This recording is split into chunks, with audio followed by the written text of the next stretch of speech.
अगली थ्योरम जो है ये 6th थ्योरम थी। अगली थ्योरम जो है वो है 7th थ्योरम, जो है involution law. Involution law states कि कोई भी एलिमेंट अगर आप बूलियन अलजेब्रा का ले रहे हो, उसका कॉम्प्लीमेंट का कॉम्प्लीमेंट लोगे तो वापस एलिमेंट मिल जाएगा। उसका ये रीजन है कि डबल कॉम्प्लीमेंट को हम लिख सकते हैं कॉम्प्लीमेंट का कॉम्प्लीमेंट। अब आपको पता है कि ए बार प्लस ए करने पे 1 मिलता है। ए प्लस ए बार लिखो या ए बार प्लस ए लिखो 1 ही मिलेगा। एंड ए इंटू ए बार करने पे 0 मिलता है। मतलब ए का कॉम्प्लीमेंट ऐड करने पे 1 मिलता है, ए का कॉम्प्लीमेंट मल्टीप्लाई करने पे 0 मिलता है। तो उल्टा भी तो सोच सकते हो कि ए बार एक एलिमेंट है, उसका साथ में ये कॉम्प्लीमेंट पड़ा होगा तभी 1 आया होगा।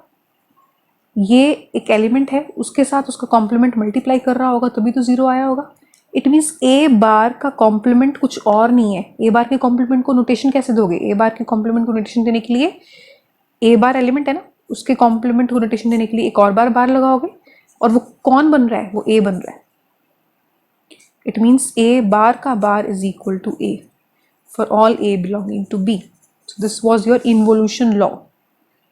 Involution law. ठीक है, इसके बाद नेक्स्ट है थ्योरम नंबर 8। थ्योरम नंबर 8 की पिक्चर मैं क्लिक करके डाल दूंगी, आप यहीं पेज से समझ लें। मैंने डिटेल में हर एक स्टेप यहाँ पर लिखा हुआ है इस थ्योरम में। बुक में लिखे हुए हैं स्टेप्स, बट वो डिटेल में नहीं लिखे हुए, बीच में कुछ स्टेप्स स्किप किए हुए हैं, रीजनिंग नहीं दी हुई। तो I will explain theorem number 8 from here only. मैं आपको इसकी फ़ोटो ग्रुप में डाल दूंगी व्हाट्सएप के, आप वहाँ से नोट कर लेना इसको बुक में, या रीजन साथ में नोट देख के नोट कर लेना। सो आपको प्रूव करना है कि बूलियन अलजेब्रा में एसोसिएटिव लॉ होल्ड करते हैं। पता है करते हैं, बट हम यहाँ पर प्रूफ करने जा रहे हैं कि करते हैं। ठीक है, मैं आपको ये प्रूफ करवाऊंगी एडिशन के लिए, एडिशन वाला एसोसिएटिव लॉ करवाऊंगी।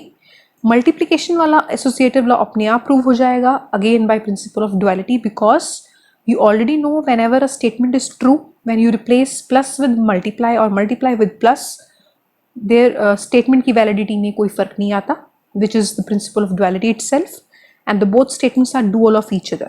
प्लस वाली हो गई तो मल्टीप्लाई वाली भी हो जाएगी, बिकॉज वो डुअल होगी उसकी। तो स्टार्ट करते हैं प्लस वाली स्टेटमेंट से। हमने प्रूफ करना है a plus B plus C is equal to a plus B plus C. हम क्या करेंगे, जो दो साइड्स को इक्वल प्रूफ करना है उनकी मल्टीप्लिकेशन ले लेंगे और उसको अल्फा बना देंगे। Let alpha is equal to, जो दो साइड्स प्रूव करनी है इक्वल, बी इक्वल टू उन दोनों की मल्टीप्लिकेशन।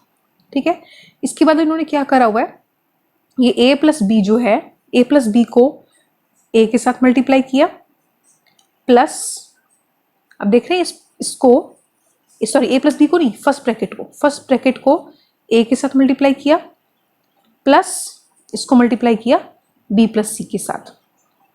ठीक है, ये कौन से लॉ से आया है? आई थिंक अभी तक मेरे को बताने की जरूरत नहीं है। You can easily see from which law it comes.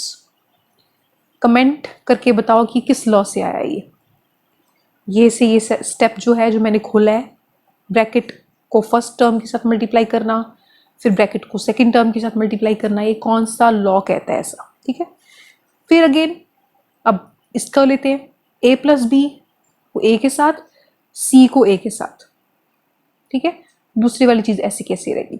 अब ये जो फर्स्ट ब्रैकेट है, ये जो पूरा पहली जो टर्म है, ये ए के इक्वल है। ये क्यों है, इसका रीजन मैंने यहां ब्रैकेट में लिखा हुआ है। ये सबसे पहले आप इसको खोल सकते हैं, A dot A, B dot A, C dot A. A dot A होता है, अभी हमने प्रूफ किया था।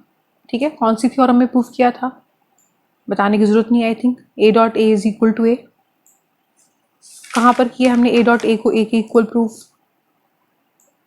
थ्योरम नंबर 1 का second part, A dot A is equal to A, B dot A, C dot A as it is. B dot A को हम ए dot B भी लिख सकते हैं। ठीक है, कॉम्यूटेटिव लॉ। ये बन गया A plus A dot B plus C dot A. ठीक है, A plus A dot B, ये पूरी चीज पहली दो टर्म्स ए के इक्वल है bye absorption law, absorption law का फर्स्ट पार्ट। ठीक है, सी डॉट ए को लिख सकते हैं ए डॉट सी, तो ये बन गया A plus A dot C. Again absorption law लगा के ये ए के इक्वल आ गया। इट मीन्स ये फर्स्ट ब्रैकेट बन गया ए के इक्वल, सेकेंड ब्रैकेट को भी मैंने सेम रखा है। सेकेंड ब्रैकेट को सॉल्व करना शुरू करते हैं। Whole bracket into B, whole bracket into सी।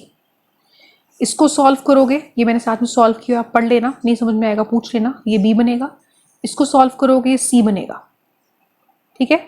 तो आपके पास अल्फा की वैल्यू आ गई ए प्लस बी प्लस सी। सिमिलरली अल्फा को अब आप लोगे दूसरी तरफ से सॉल्व करोगे, दूसरी तरह से सॉल्व करोगे, तो आपका आंसर आ जाएगा, ये ब्रैकेट पीछे आया था जैसे, इस बार ब्रैकेट आगे आ जाएगा, ठीक है। तो उसके लिए हम स्टार्ट करने जा